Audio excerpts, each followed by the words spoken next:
It's time for questions to the Executive Office, and we'll start with listed questions. Question 1 has been withdrawn, and I call Padraig Delargy.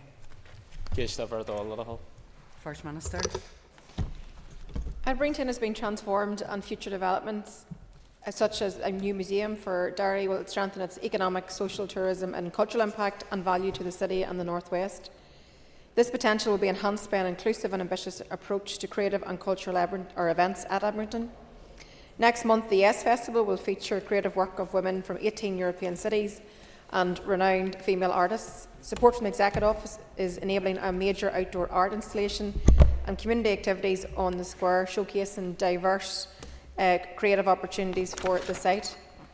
Good partnership working with the Derry City and Strabane Council has supported an events programme for 2024, including linkages to citywide events and festivals. We really want to help promoters and local groups to be ambitious and to showcase local talent and attract major artists and visitors to the region. Soon we'll be calling for expressions of interest for large-scale events up until September 2026. This level of ambition is enhanced by a focus on inclusion.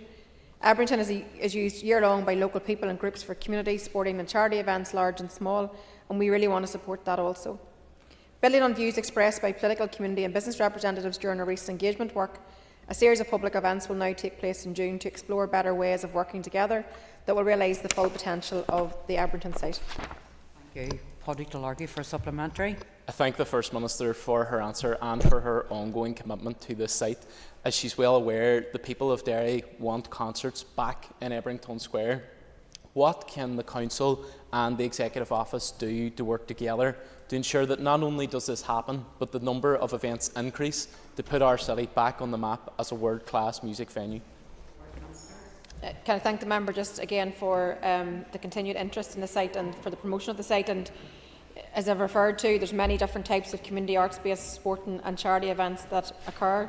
And it's also really important that Ebrington continues to be well used so as to maximise its social and economic contribution to the city and the North West, because we know it can come with enormous benefits. So maximising the potential of the site is best done in partnership, working with council and local businesses, and where opportunities present themselves, or even indeed if requests are made, we will of course consider these, especially where there's significant benefit to the city. Well, David Honeyford. Thank you, Principal Deputy Speaker. Can I ask the First Minister similarly what specific work has been undertaken towards a similar goal in the Maze Long Kesh site? Minister. Yes, and the member will know that previously when we had a debate in the Assembly, we talked about the enormous potential of the site, and I am absolutely determined to make sure that we grab that with both hands and that we open up that site for all the tremendous benefit, economic, social, cultural, that can come from it. And I look forward to working with the member and other members of the House as we regenerate this site for the benefit of all the people that we collectively serve. Mark Durkin.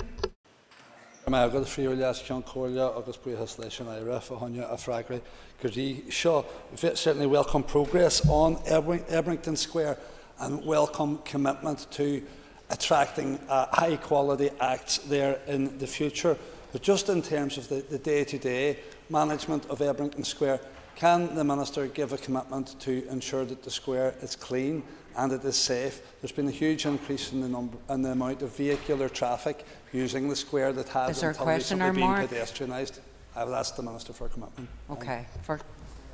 Thanks to the member again. I know who's passionate about the site, and we want to work with the council. We want to work with our partners to make sure that we do maximise the potential on the site. I think with both myself and the Deputy First Minister will be up there in June time, and we're going to be talking to partners, talking about how we can progress some of these areas that I've already referred to. But if we're going to open up the site more, bring in more events, do so in partnership. It's important that obviously the site's inviting, that it's somewhere that people will want to go and spend some time, because the benefits that will bring to the wider North West, I think, are very clear for us all to see, particularly in terms of the impact on local communities. Colm Mallister. First Minister.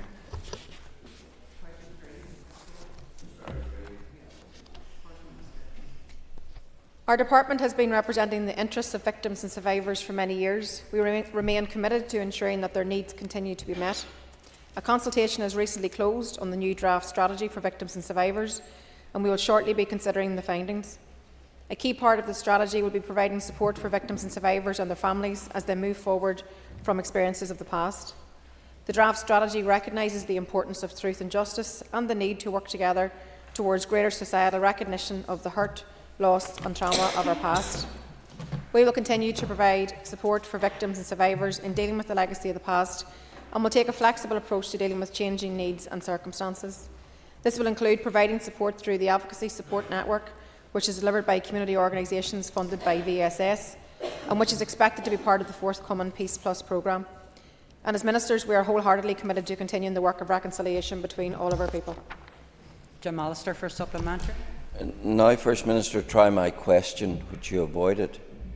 You oversee victims' policy, but you still side with the victim makers by refusing to condemn their murders and their other actions. How can you do that and expect to have any respect from those that were made victims? And isn't that situation an offensive illustration Have you a question and there, Mr. obscenity Allister? of the position you hold? First Minister, answer that whatever way you feel fit. Thank you very much, Las Concordia. Can I just say that this issue is far too serious for party politicking. I think it's most important that we do all that we can to support victims and survivors. We certainly in the Executive Office are absolutely committed to doing everything that we can through our two main programmes, particularly around the Victim Support Programme and particularly around the Individual Needs Programme. And I think the best thing that we can do for our society, because we all have a leadership role to play in terms of trying to heal the wounds of the past and move us into a better future for everybody and help people to move forward, that's the responsible thing to do. That's the thing that I'm committed to doing. Ms. Sheeran. Corlean Goramagat, Lishanira, Asa and Fragrashan. First Minister, thank you again for your renewed commitment to ensuring the services and provision of services for victims and survivors. Can I ask for an update on the Victims Payment Scheme, please? First Minister. Thank you. And as of the week commencing the 13th of May, over 40 million has been paid to victims since the scheme opened for applications on the 31st of August in 2021. The Victims Payments Board has made determinations on 1,356 cases, with 878 of these recommended for a payment. This figure includes determinations at first hearing and appeals. 478 applications have been determined as ineligible for payment. We are aware that there are some concerns about the length of time it can take to process an application, and that's simply because each application is unique with its own complexities, and the Victims Payments Board must consider each application its own merits to provide the best outcome for applicants. The historical nature of much of the evidence when your record keeping may not have been to the same standard as today. It also means that gathering the evidence can also be very challenging. So the Victims Payment Board has processes in place with a range of partners to assist in retrieving this evidence on behalf of the applicants. And I also urge those who feel that they may meet the criteria to make their application now also. Thank you. I call Connie Egan. Well, Deputy Speaker, First Minister, could you please provide us with an update on the appointment of a Commissioner for Victims and Survivors? Thank you. Certainly, yes, I can. And obviously ensuring the victims and survivors have a strong independent voice is really important to us, all collectively, particularly for the Executive. And the appointment of the new Commissioner for Victims and Survivors is essential to inform the development of policies and to help ensure the longer-term needs of victims and survivors are addressed. The appointment plan for the recruitment competition to appoint the new Commissioner is currently being reviewed, and the competition is going to launch very soon. The appointment process is regulated by the Commissioner for Public Appointments, and therefore it's estimated that the process may take approximately 6 months to complete. Thank you. I call Mike Nesbitt. Speaker, I think John Boucher, in his capacity as head of Canova, was the last person to recommend an annual day of reflection. What are the First Minister's thoughts? First Minister. Indeed, we do have an annual day of reflection, and I think that is something that we collectively should give consideration to, because I think for the success of something like that, it's something that we all need to be part of. I think that would be the healing value to it, so I think we're going to have to explore that a bit more. Certainly, I think that it's important that we find the space to be reflective and to do so together. Call Tom Buchanan. Question number 4. First Minister. We welcome the inquiry and its presence in Belfast from the 30th of April to the 16th of May 24. We fully support the inquiry in its mission to learn lessons for the future, and we have and continue to engage with the inquiry on that basis. It's right and proper that COVID-19 decision-making and other matters are being considered, and we will actively work through the lessons to be learned. And this will be a combination of our own analysis and consideration of recommendations from the inquiry whenever they themselves become available. Tom Buchanan for supplementary. Thank you. And in relation to learning lessons, has the Minister's Department any plans or considering putting any contingency plans in place to deal with another similar pandemic should one arise in the future? First Minister. I thank the member for that. And yes, I mean, obviously the purpose of the inquiry itself is to learn lessons, and a number of lessons have been learned as we travelled through the COVID pandemic itself. Also, we've been able to update our civil contingency framework. Again, that was about lessons learned throughout the pandemic.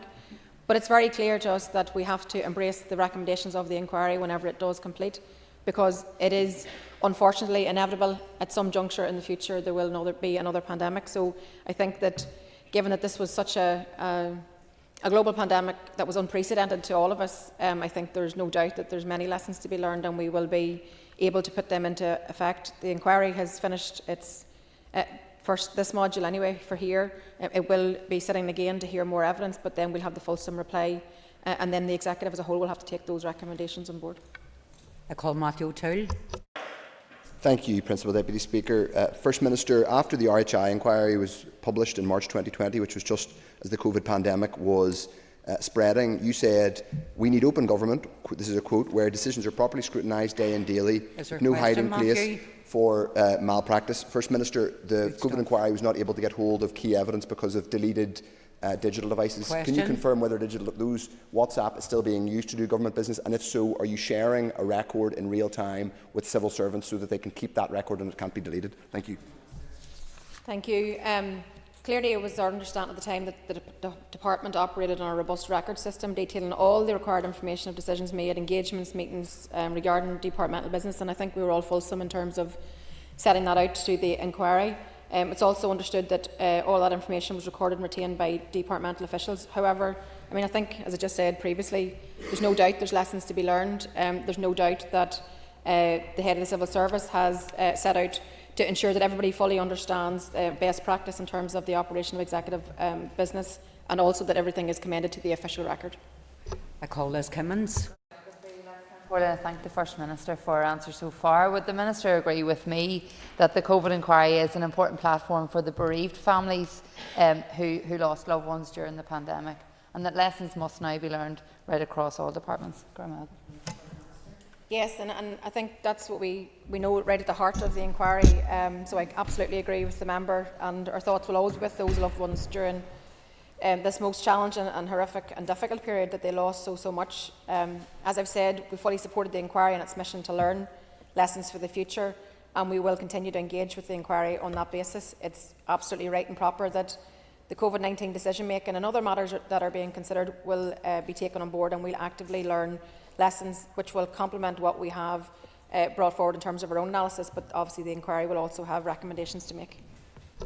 I call Peter McReynolds. Minister for her answers so far. Given the evidence that the absence of the institutions caused considerable harm to preparations for the pandemic, what steps will be taken in the coming weeks towards meaningful institutional reform? Well, that's not a shared position in terms of the Executive Office, but the member will know that from a personal point of view, from a party point of view, I think we always can be striving to look where we can do things better and how we can ensure we have stability in these institutions going forward. I think the public deserve that stability. I want to provide that leadership and that stewardship in terms of my First Minister role. But certainly through the Executive and Assembly Review Committee, we have an opportunity to work together to try to see how we can improve how we work together here. And let's do so with the good intention of making sure that this is a permanent fixture, and particularly in these times as we go through election contests with the Westminster election being called, I would call for steadiness in terms of the Assembly and Executive. I want us to continue to do our job here. We've made good strides forward in terms of making some progress in the early days, and I want us to keep continuing that work. Call Steve Aiken. Minister for her remarks so far. Minister, you're probably aware of the statutory ministerial code, where it talks particularly about accountability and openness. Could the First Minister say if she and the Deputy First Minister are going to institute an independent review of the retention of data, which was again is something is raised by both the RHI inquiry and now by the COVID inquiry as well? So, as I've said previously, that we have participated fully as an executive with the inquiry, provided all the information. The member may not know that there was also an independent investigation carried out by the head of the Civil Service, which looked at data retention, and that was reported to the inquiry. We're also still in the midst of the inquiry, so it hasn't reported yet. It's finished its last 3 weeks here, but it will be looking also at the issue of care homes and other elements of the pandemic response, and then we'll have a fulsome report. But in the meantime, I'm content that the head of the Civil Service conducted that independent review. Call Paula Bradshaw. First Minister.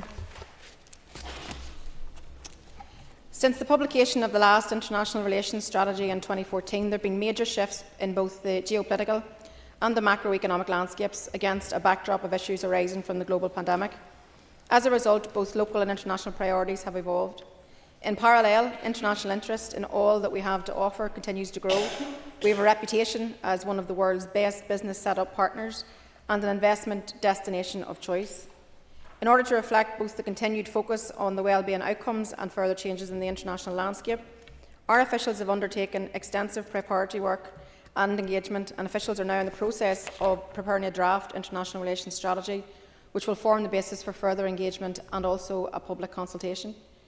We look forward to bringing a new international relations strategy for executive consideration, and it's intended that this new executive strategy will build upon our strengths, support the delivery of the programme for government, acknowledge emerging global challenges and opportunities, and set out the optimal countries and regions for engagement to maximise delivery of our shared priorities. The strategy will be important in setting out our longer-term approach to international engagement, but we have already been working hard in our first few months to build relationships with strategic international partners who have a keen interest in both our peace and prosperity. Call Paula Bradshaw for supplementary. Thank you. Thank you, First Minister, for your answer. As you say, the world has moved on, and I'm just wondering, will the new strategy include a set of principles and human rights standards through which engagement with every nation in the world will be used to measure the degree to which we actually engage with them? First Minister. We don't have the draft yet, it's being developed, but there will certainly be an opportunity for the committee to scrutinise this work, and in terms of the principle from a personal perspective, I think engaging with countries in terms of human rights compliance is very, very important.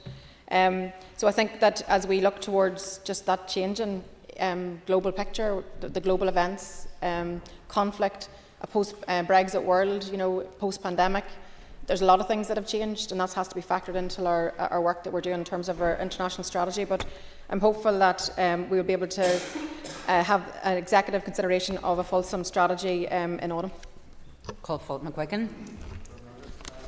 I welcome the First Minister's response, and I note in her comments the fact that the international interest in what we have to offer here continues to grow, and that we are an investment destination of choice.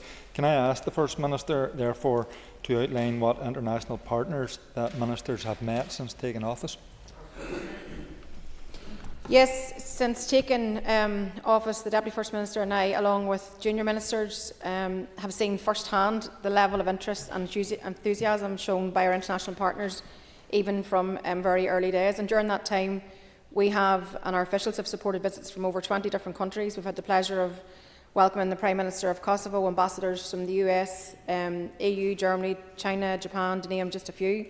Alongside that, the member will be aware that the Deputy First Minister and I led a delegation to the US during St Patrick's Day, and again taking every opportunity when meeting with business leaders to deliver a clear message that we are an attractive investment opportunity for global companies because of our talented workforce, our dual market access, our innovative home-grown companies. And at the same time, our junior ministers travelled to Brussels to engage in a round of meetings and events, reinforcing once again our commitment to key relationships and networks across Europe. So looking to the future, we're very much looking to continue to work alongside the Minister for the Economy to highlight the message that we are very much a place that is open for business. Brian Kingston, please. Principal Deputy Speaker, and following on from that question, as the First Minister will be aware, the Northern Ireland Executive currently has a presence in Belgium, in China, in the United States of America. My question is, can the First Minister indicate what other places are being considered as key market for economic opportunity or for strengthening our diplomatic relations? I thank the member for that. I mean, as I said, we're going to take every opportunity to promote this place overseas, and we have the 3 bureaus, which are really, really important in terms of being there to support our access into those key markets and facilitating our engagement with the EU, its institutions, and with wider Europe.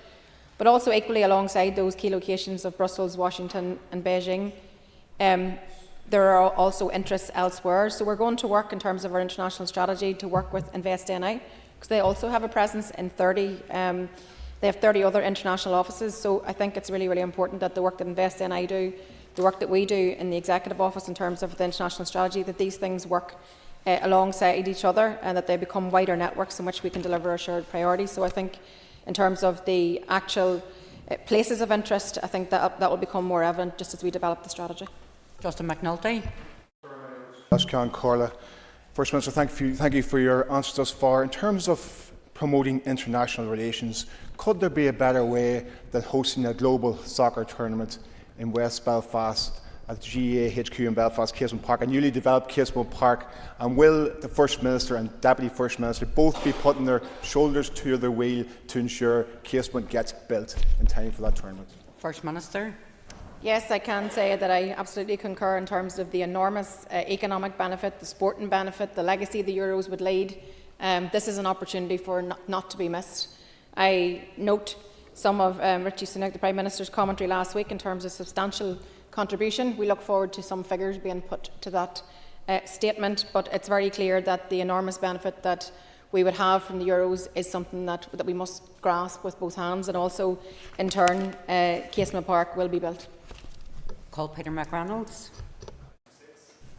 First Minister. With your permission, Junior Minister Riley will answer this question. And with your permission, Alaska and Corley will answer questions 6 and 10 together.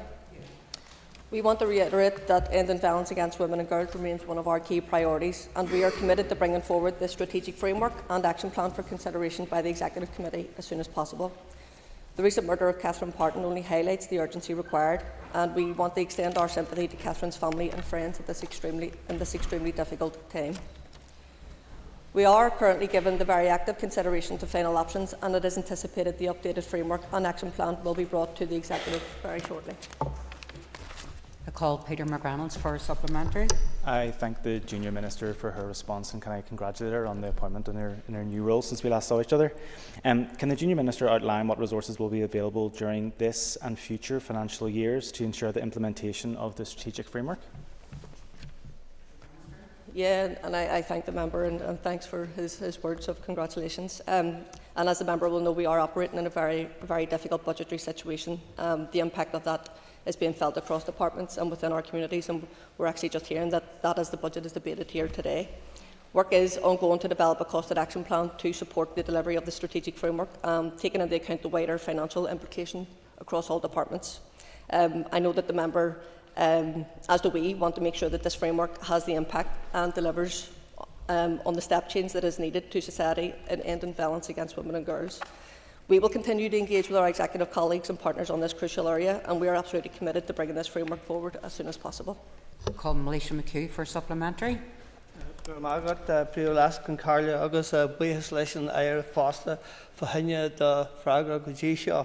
Minister, can you detail how will the framework tackle the increasing abuse experienced by women and girls?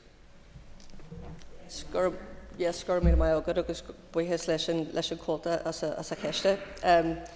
horrendous murder of Catherine Parton in recent weeks is yet another stark reminder that every single day there are many women who are not safe in their own homes and who suffer violence and abuse, often in silence. Yet again, we have to stay and we have to take a stand here today and say that enough is enough, and together we need to ensure that there is zero tolerance of any violence or abuse towards women and girls. My heart goes out to all of Catherine's family and friends, but to her father, who experienced something that no parent ever should, which is every parent's worst nightmare. Words, however, are not enough, and as an executive, we are committed to taking action. Cara Hunter.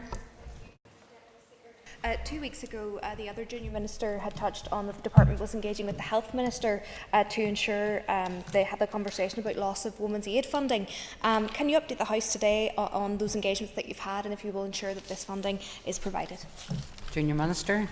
Yes, and I thank the member for her question. Just regarding the funding cuts to the budget of the Women's Aid Federation, we recognise that the need to ensure services for victims deliver a consistent trauma-informed response across a diverse range of needs, and that also includes access to funding and resources.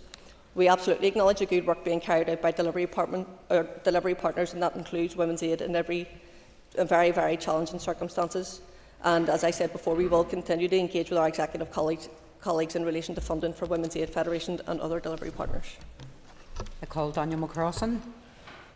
Thank you, Madam Deputy Speaker. Question 7, please. First Minister. The member will now be aware of the written statement which we made to the Assembly on the 23rd of May on the Executive's legislative programme. This sets out the bills which, subject to executive agreement on the substance of each proposal, ministers intend to introduce to the Assembly before the end of the calendar year. Ministers also have had a large number of other legislative proposals in development, and we intend to make a further statement later this year about the additional bills which will be introduced before the end of the 24-25 session. Daniel McCrossan for a supplementary. First Minister, this Assembly, and particularly the Executive, has now been in place for over 100 days. The public expect and rightly deserve delivery from this Executive after continuous failure. When will the Assembly actually get sight of this programme for government and have an opportunity to debate the priorities that are laid out before it? First Minister. So perhaps the member has missed this information, but the Assembly will have the opportunity to debate and scrutinise the legislative programme on the 11th of June. We've scheduled a debate in the aftermath of having laid the written statement last week. And we recognise that the Executive's legislation priorities will importantly set the framework for the legislative programme of work here in this House. So really important that we have that debate next week, or is it the week after? It is for this reason that we have worked collaboratively with ministerial colleagues and also taken the necessary time to produce a programme that reflects departmental policy priorities and also one that's deliverable within this committed timeframe. Call Linda Dillon. Corlia, and thank the Minister for answers so far. Minister, I know that you will be well aware, having met with many of the victims and survivors of abuse in the mother and baby institutions, that they are very nervous and anxious to know when the bill may come forward. So can you outline the timeline for the publication of the bill on the mother and baby institutions, Magdalen laundries and workhouses, please? First Minister. Firstly, can I thank the member for asking that question and for taking the opportunity to acknowledge the work that she, alongside members from across the House, actually have worked together really constructively around this whole sensitive area. Engagement with the groups will be core to this process, and I, along with the Deputy First Minister, will undertake a round of engagements with the groups and wider stakeholders before we make any public announcements.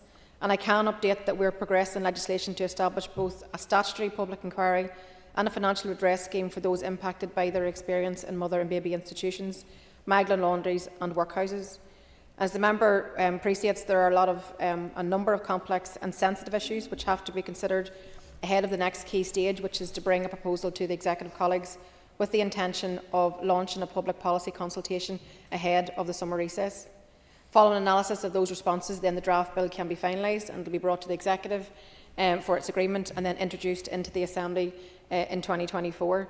And as the member will again appreciate, this is an important and sensitive piece of legislation, but both the Deputy First Minister and I are really committed to ensuring that we work at pace to make some more progress and actually have it debated in this Assembly. Kate Nicholl for a very short supplementary. Thank you, Principal Deputy Speaker. Thank you, First Minister. Can I ask if that legislation will include the ability to enforce redress payments from religious orders still refusing to make them? We're looking at the legislation in terms of how we can respond to the mother and baby homes victims and survivors. However, the issue of financing is dealt with separately insofar as we have this framework and we're trying to work with the institutions. But I think I've said previously in the House that if that is not forthcoming, then we have to look at other ways in which to achieve the proper financial redress, because that is also part of the healing process for victims. So I think that we have a very good framework in place at this moment in time. We're going to continue to work our way through that, but we'll not be found wanting if we need to bring forward legislation in terms of what's required. So sorry Patsy, that ends the period for listed questions. I'm going to now move on to 15 minutes of topical questions, and I call on Matthew O'Toole. Thank you, Principal Deputy. First Minister, I'd like to also welcome Rockwell College from Tipperary, who I believe are watching proceedings today. First Minister, you referenced earlier on the legislative programme, which I welcome and I acknowledge, but my colleague followed up by a question about the programme for government, which is much broader than just a legislative programme. Some of these are simply keeping parity with GB in terms of various measures. When are we going to see a full programme for government? First Minister. Well, I think your colleague referred to, I say you got an elevation in title there.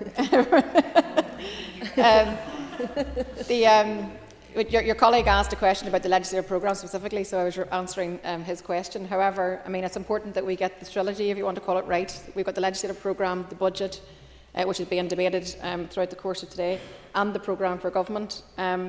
Unfortunately, the election's been called towards the end of last week, and the early advice that both the Deputy First Minister and myself are receiving is that it's going to be very difficult to publish a programme for government now in the midst of an election campaign, but we are obviously exploring that somewhat further because we were determined to try to get it out the door to complement the work of the budget and the work of the legislative programme. But we will keep the House updated in terms of the legal advice that we're getting. The purdah period kicks in and makes it very difficult for us to do certain areas of work, and the programme for government appears to fall under that category, but we'll keep people posted. Matthew O'Toole for supplementary. Thank you. Now, I acknowledge as a former civil servant that there is a pre-election period, and I obviously do not want the First or Deputy First Minister to be straying into political territory with official resources, so that's fine. But can I ask, when the programme for government is published, will it include provision for an Irish language commissioner and indeed the other associated commissioners? Will we have that clarity when the programme is published? Well, I'm delighted to be able to say that there's been progress in terms of the application process and the recruitment process, and we hope to be able to advance that in the coming days and weeks. But I think just in terms of the programme for government itself, we're all desperate to get our programme for government out the door. We're all desperate to get that in place. We will seek further advice to see what is possible in this space, but unfortunately with the election being called, it puts that in somewhat of a jeopardy in terms of being able to deliver it before the 4th of July. Colin Mallister. Why did you wipe your WhatsApp's COVID messages when it's clear from the transcript from Baroness Foster's phone that you wiped much more than administrative messages? What were you hiding? It's my understanding at the time that the department operated a robust record system detailing all the required information of decisions made, engagements and meetings regarding departmental business, and a considerable amount of work was handed over to the inquiry, and the inquiry will now do its work. The official record is being retained within the department, but let's await the outcome of the COVID inquiry, and I'm sure that we'll all commit to learning in terms of best practice. John Mallister for supplementary. In your witness statement to the tribunal, you said you had only wiped administrative messages. Was that truthful? And is it the situation of what you're really hiding was your WhatsApp messages about the Story funeral?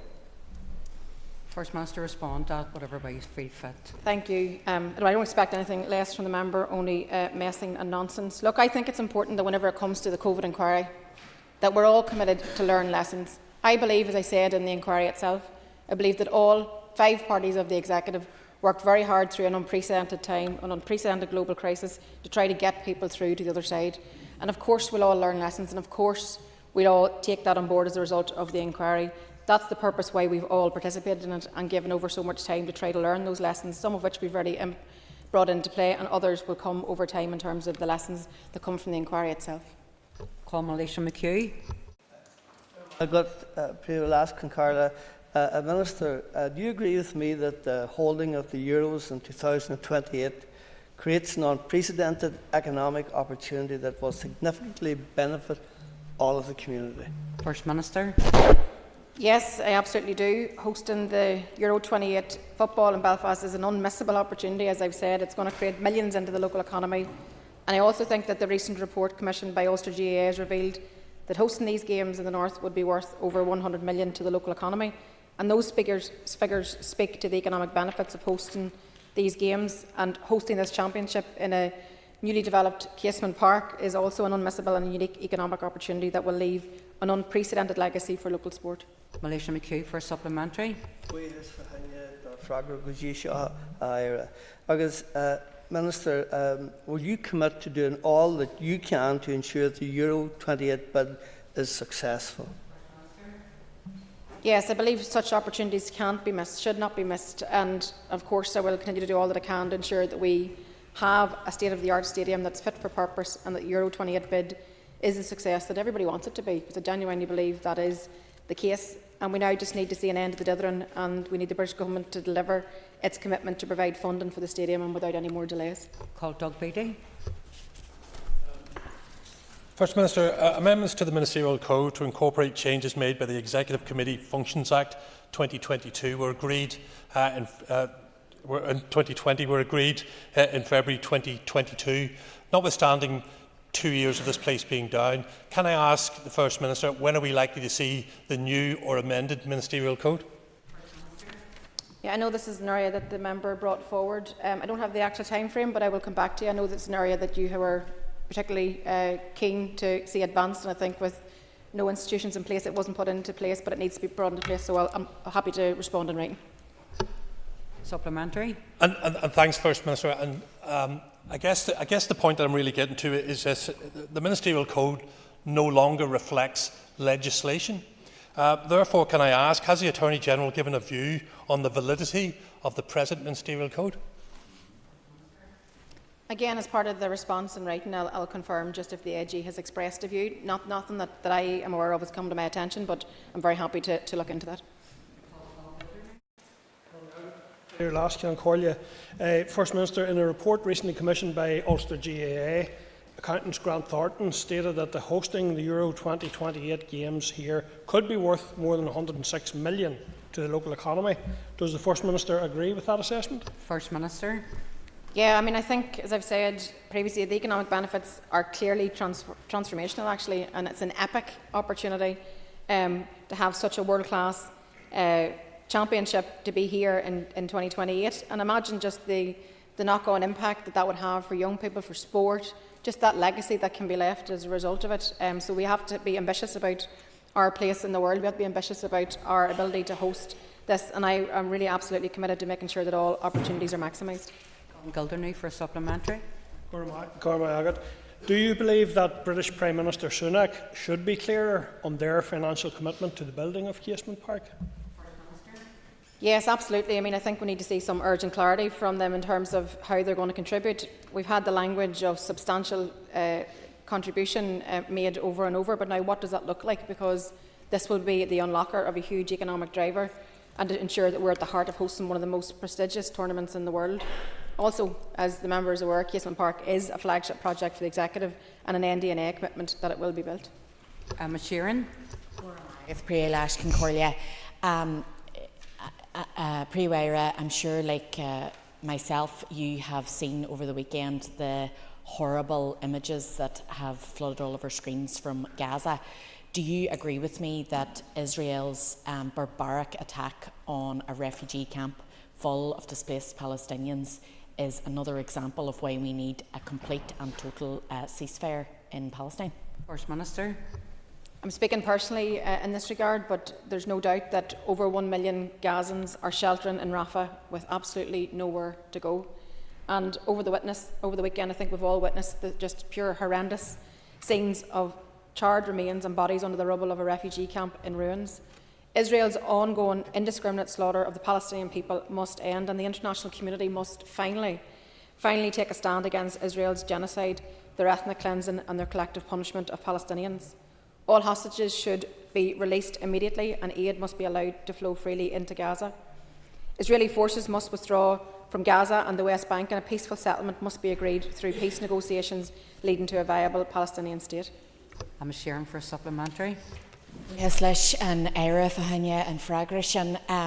First Minister, you've outlined the need for a total and unequivocal ceasefire. Do you agree with me that the Irish state's eventual recognition of the Palestinian state is a very good first step and historic moment in terms of our support for the Palestinian people? First Minister. Yes, again, and speaking personally, of course, I absolutely do. I think this is an historic moment for the people of Ireland and for Palestine, and I commend the efforts of all those people at home and across the international community who have campaigned for this outcome for years. but there's no escaping the fact the international community must come together and must finally take a stand against Israel's genocide, their ethnic cleansing and their collective punishment of Palestinians, and also to work to deliver a peace settlement that leads to a viable Palestinian state. Call Connie Egan.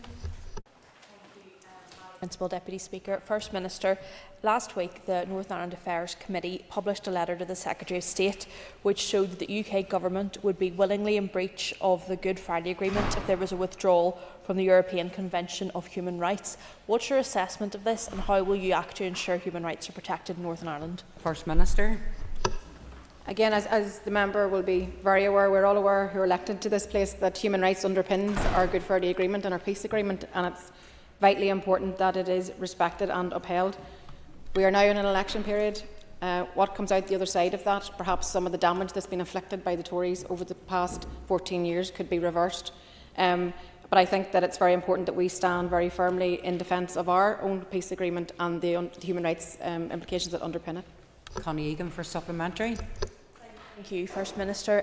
Will you commit to delivering a Bill of Rights in this mandate, as was committed to in previous political agreements? First Minister. Personally, I can say that yes, I'm absolutely committed to a Bill of Rights. Unfortunately, there has been political barriers to that being achieved, but I think that those of us that are wanting to bring that about should work together to do so. I call Sinead Ennis.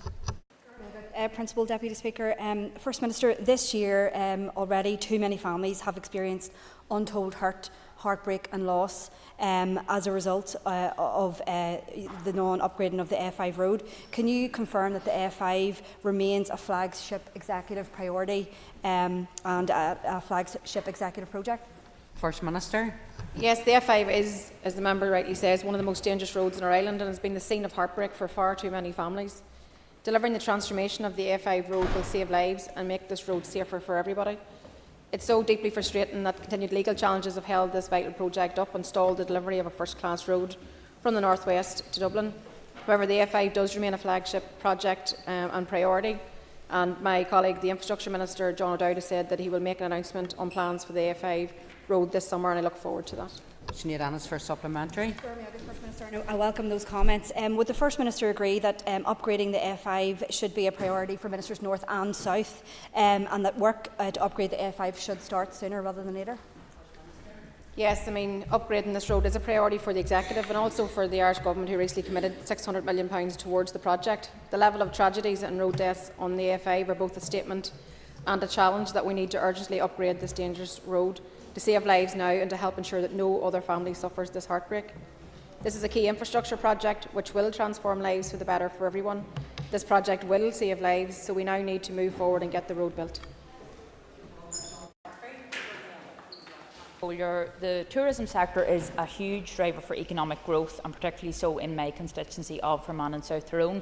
Does the First Minister agree that growing prosperity and delivering regional balance is an important outcome from a future programme for government?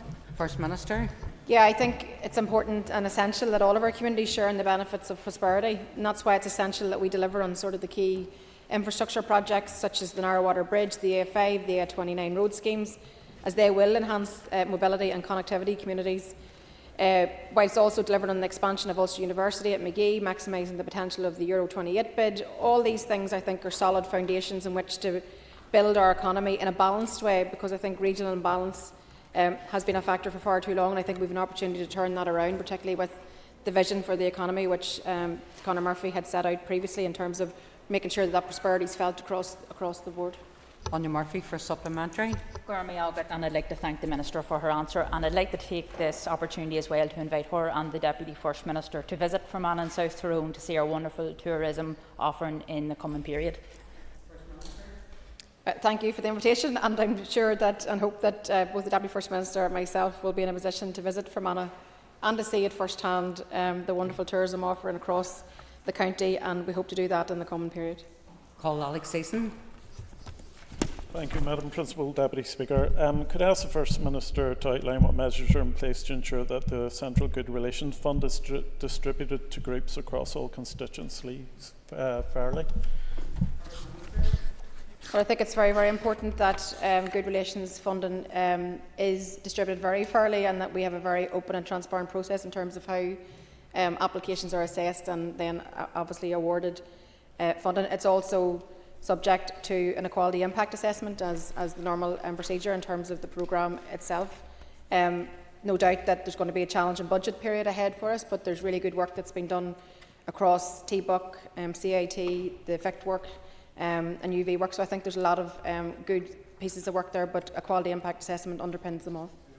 So, sorry, that ends. Sorry, Alex, no more time left. If members would mind taking their ease, do we change the top table? Thank you.